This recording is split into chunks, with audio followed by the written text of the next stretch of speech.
नमस्कार, स्वागत है आप सभी का आरएम स्टडी पॉइंट चैनल में। दोस्तों, आज हम सामान्य हिंदी के अंतर्गत अनेक शब्दों के लिए एक शब्द के 30 प्रश्नों का संग्रह लेकर के आपके सामने उपस्थित हुए हैं।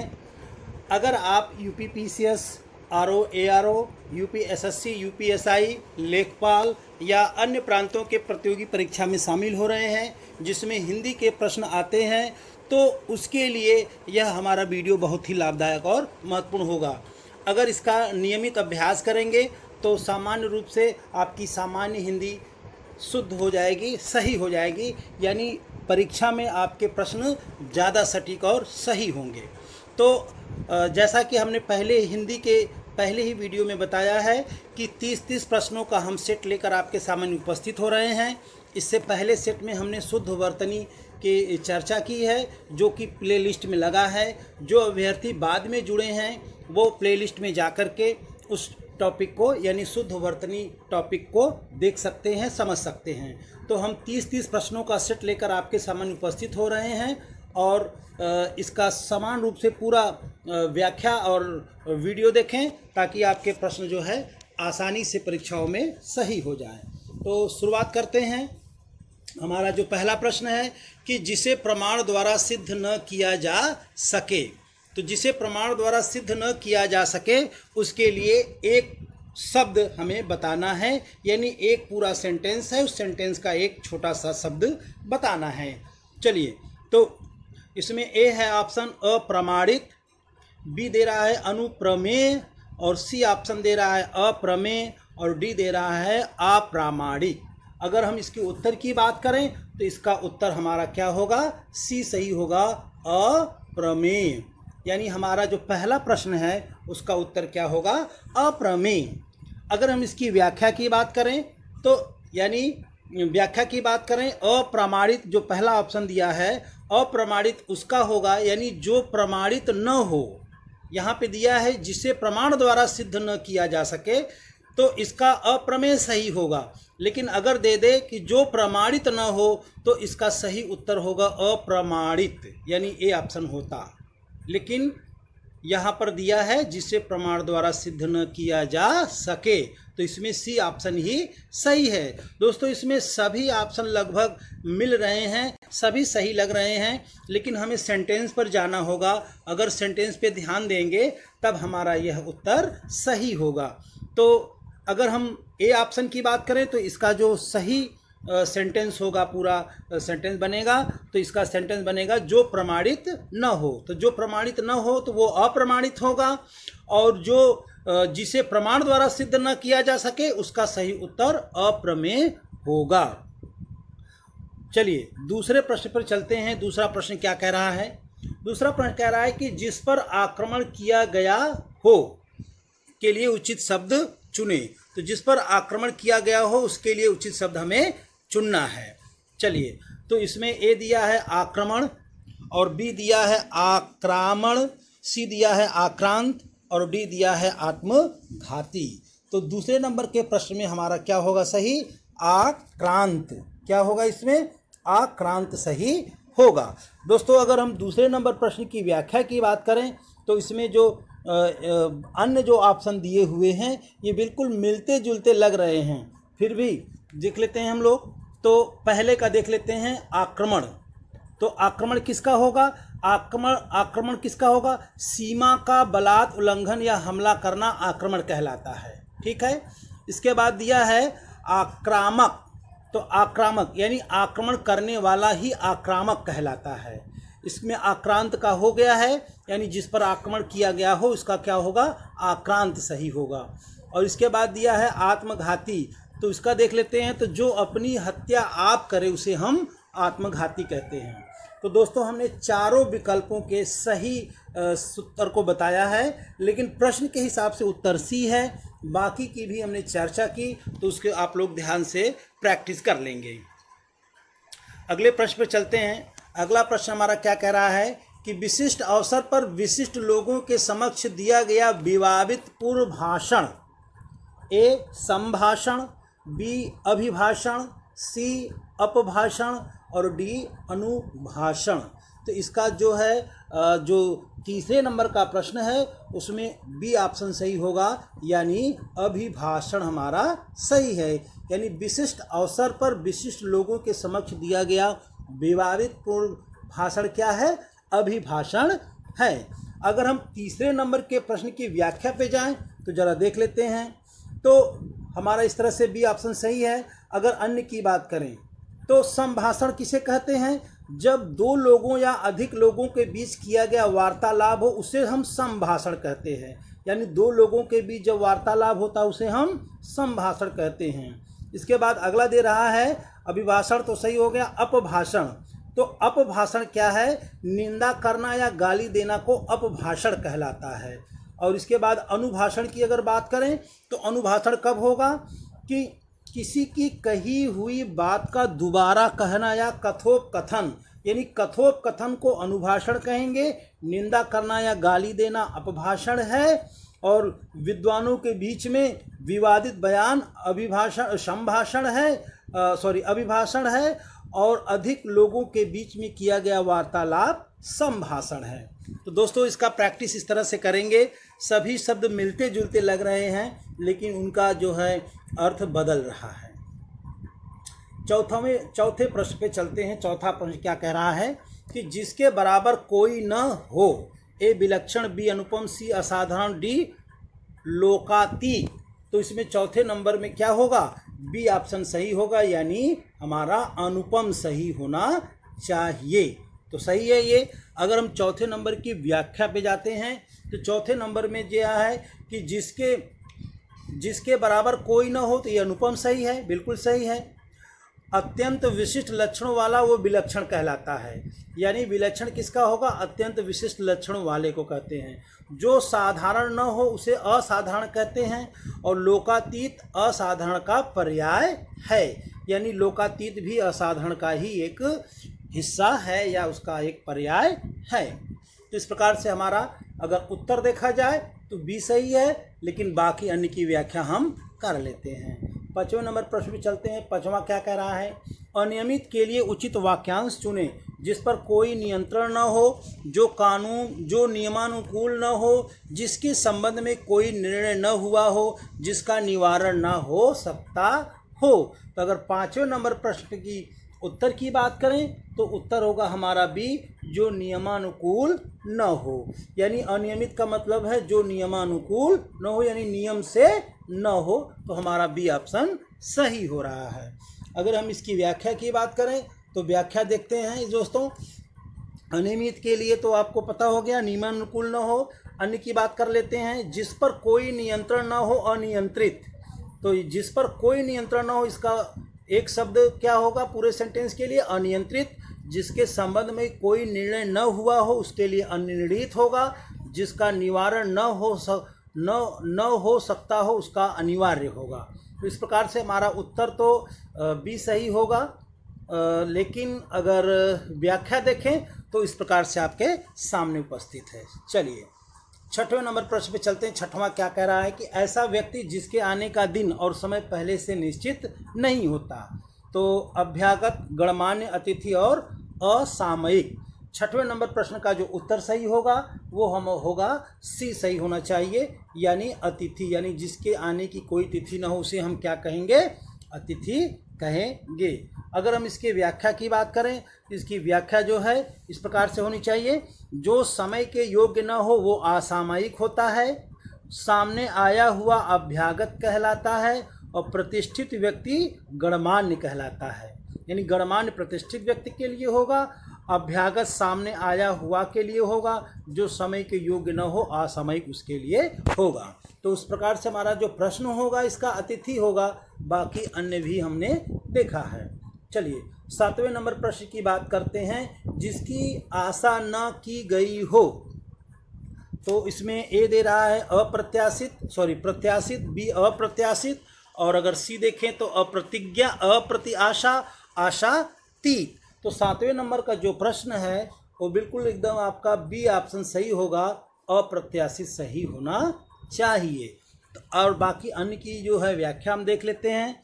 अन्य की व्याख्या क्या कह रहा है? जिसकी आशा न की गई हो वो अप्रत्याशित, बिल्कुल सही है। आशा से बहुत अधिक आशातीत होगा। प्रति आशा या अप्रति आशा गलत शब्द है, इसलिए हम इसकी सेंटेंस की व्याख्या नहीं मानेंगे।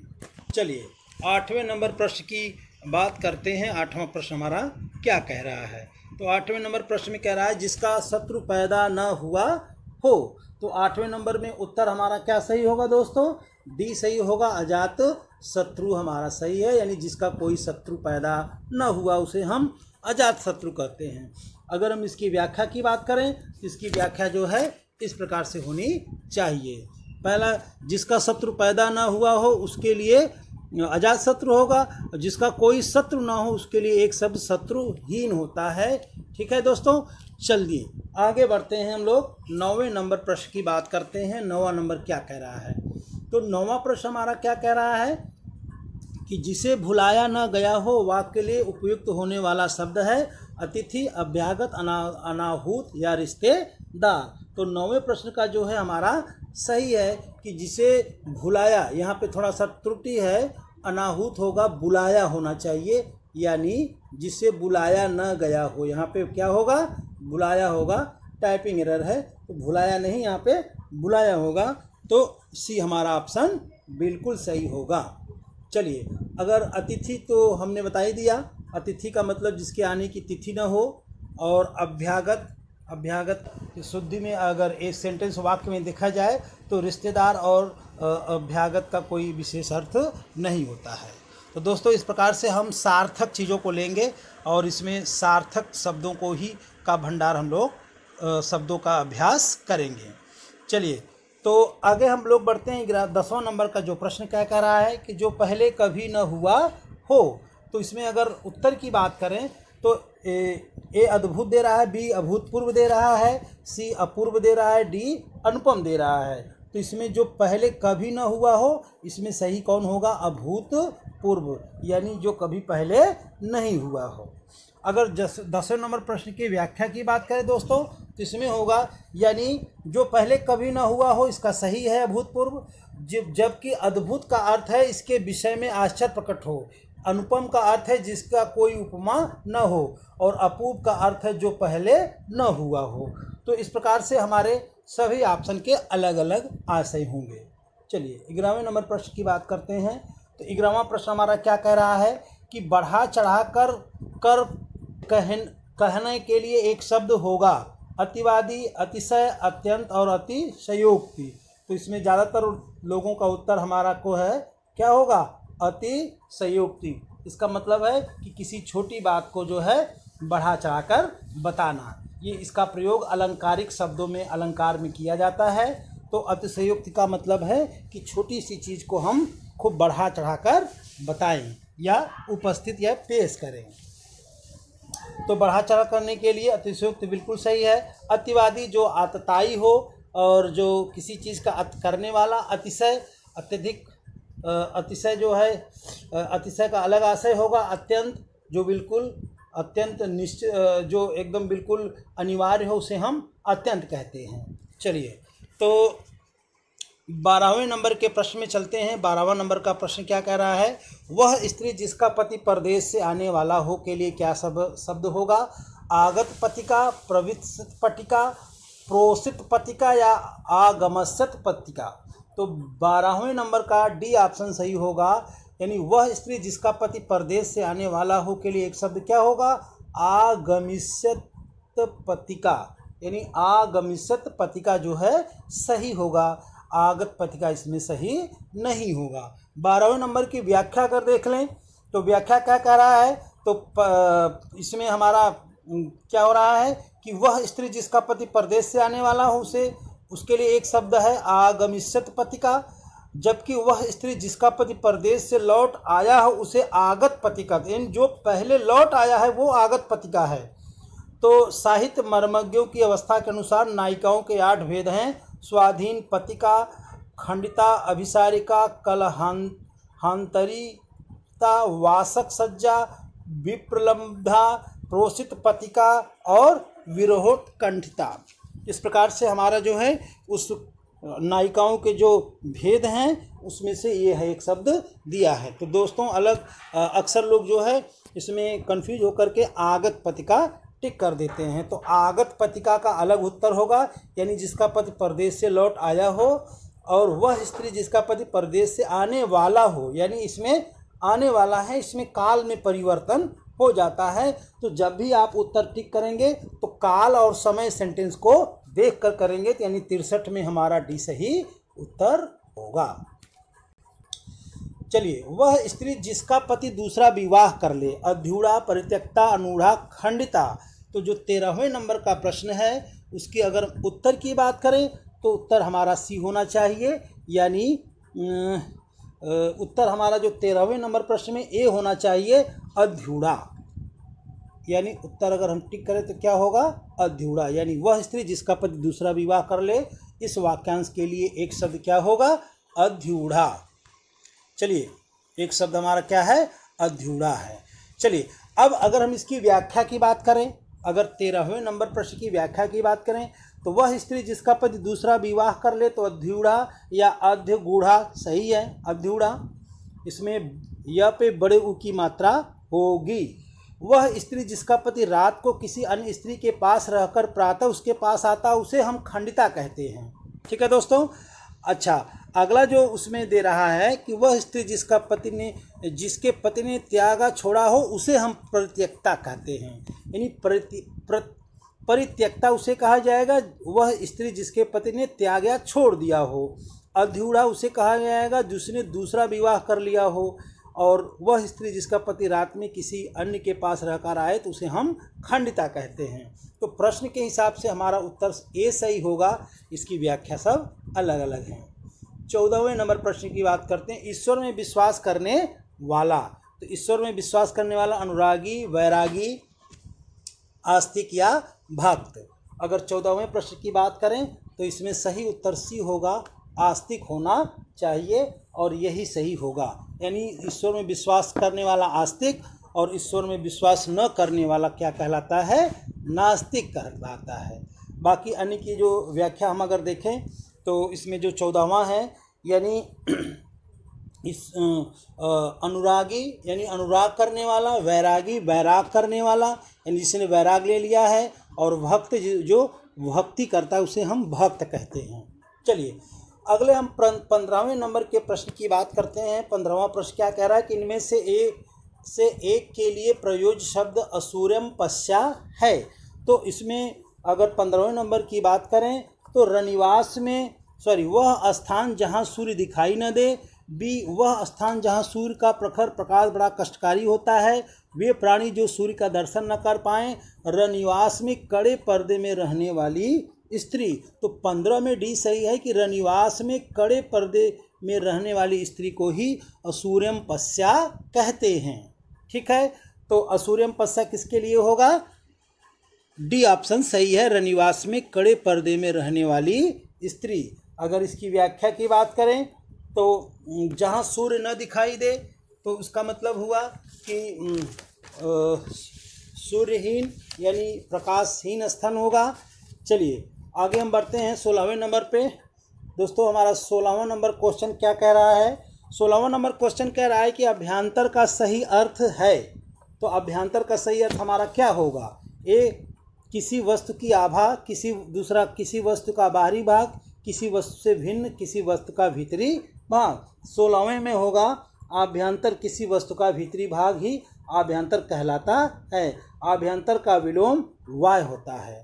चलिए, यानी 16वें नंबर में अगर देखा जाए तो हमारा सी कौन सा सही होगा दोस्तों,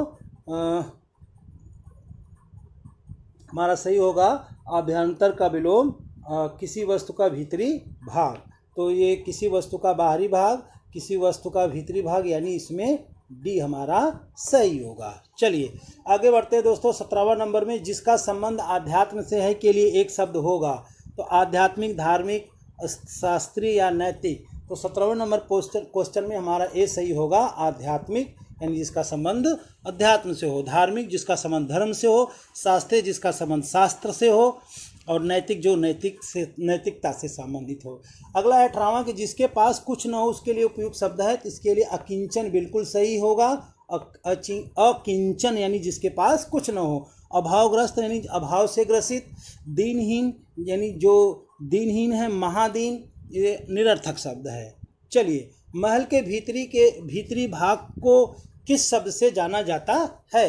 तो महल के भीतरी भाग को क्या कहेंगे? ए गर्भगृह, बी भीतरी तल, सी अंतःपुर, डी रनिवास। तो 19वें नंबर के प्रश्न में सी सही होगा, अंतःपुर। यानी महल के भीतरी भाग को क्या कहते हैं? अंतरपुर कहते हैं। गर्भगृह यानी गर्भ का घर, और भीतरी तल यानी अंदर का, तो ये निरर्थक शब्द है। रनिवास जो है एक सार्थक शब्द है, यानी जो रानियों के निवास का स्थान हो वो रनिवास होता है। 20वें नंबर प्रश्न में अगर हम चलें दोस्तों, तो क्या कह रहा है कि जिसका उपचार न हो सके के लिए एक शब्द है। दुःसाध्य, असाध्य, श्रम साध्य, साधहीन। तो 20वें में हमारा बी सही होगा, असाध्य। यानी जिसका उपचार न हो सके वो कैसी बीमारी होती है? असाध्य। इसका विलोम अगर देखा जाए तो क्या होगा? ससाध्य, यानी साध्य होना चाहिए, सरल होना चाहिए। गुरु के समीप रहकर शिक्षा ग्रहण करने वाले के लिए एक शब्द होगा। तो गुरुकुलवासी, छात्रवासी, अंतेवासी, श्रमवासी। अगर हम 21वें नंबर प्रश्न की बात करें तो इसमें हमारा उत्तर क्या होगा? सी सही होगा। यानी गुरु के पास रहकर अध्ययन करने वाले को क्या कहते हैं? अंतेवासी कहते हैं। बहुत अधिक बोलने वाला व्यक्ति कहलाता है वक्ता, अधिवक्ता, प्रवक्ता, वाचाल।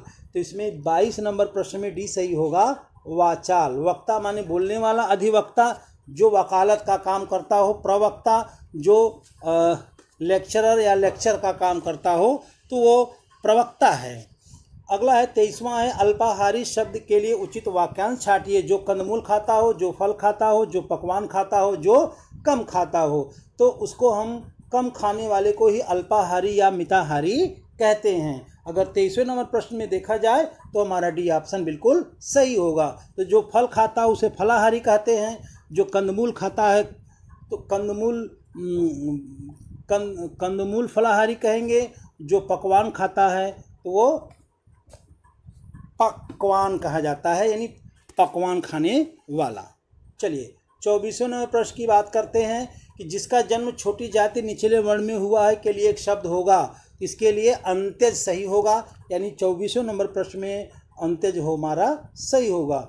अंडज का मतलब जो अंडे से जन्म लो हो। शूद्र का मतलब होता है जो निचले कुल में जन्म लिया हो। अछूत यानी जिसको छुआ ना जाए। लेकिन इसमें सेंटेंस के हिसाब से सही उत्तर हमारा अंत्यज सही होगा। सेंटेंस पे ध्यान दे दोस्तों, हमें सेंटेंस पे ज़रा ध्यान देना होगा क्योंकि ये मिलते जुलते अर्थ नज़र आते हैं लेकिन उनका सटीक उत्तर अलग होता है।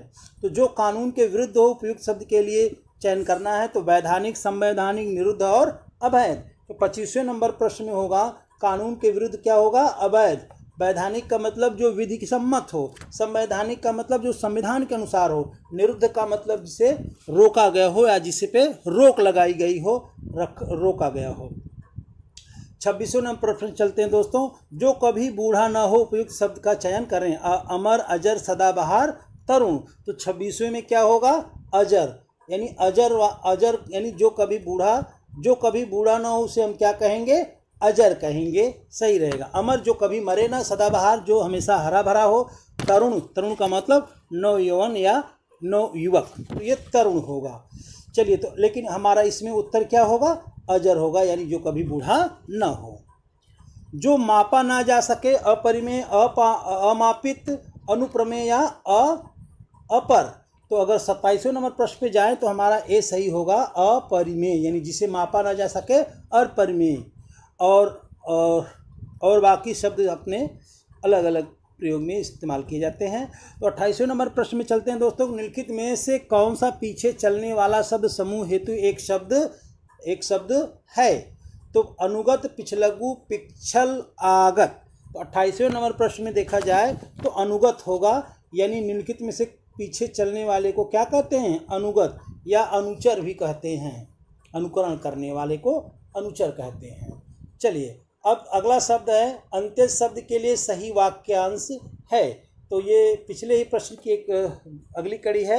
29वें में क्या कह रहा है, अंत्यज के लिए यानी अंडे से पैदा होने वाला, किसी के अंतर से उत्पन्न होने वाला, अपने सगे संबंधियों को छोड़ देने वाला, और डी तथाकथित निम्न जाति में जन्म लेने वाला। तो अंत्यज का मतलब होता है निम्न जाति में जन्म लेने वाला ही सही होगा। अगला है 30वां और अंतिम प्रश्न दोस्तों, पृथ्वी, ग्रहों, तारों आदि के स्थान वाक्यांश के लिए उचित शब्द होगा। तो इसके लिए हमारा क्या होगा, अंतरिक्ष होगा, समंदर होगा, अंतरिक्ष होगा, धरती होगा और विश्व होगा। तो बिल्कुल सही है कि पृथ्वी, ग्रह, नक्षत्र, तारों इत्यादि का जो स्थान है उसे हम क्या कहते हैं, अंतरिक्ष कहते हैं, ब्रह्मांड कहते हैं, अंतरिक्ष कहते हैं।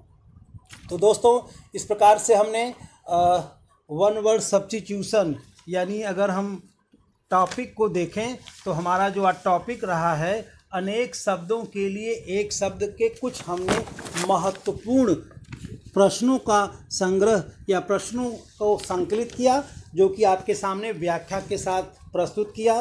तो आप लोगों से अनुरोध होगा कि हिंदी के सभी प्रश्न बैंकों को क्रम से अध्ययन करें, और अभी हाल ही में होने वाली परीक्षाएं जैसे लोअर मेंस, समीक्षा अधिकारी, लेखपाल, यूपीएसआई के लिए समान रूप से लाभदायक होगा।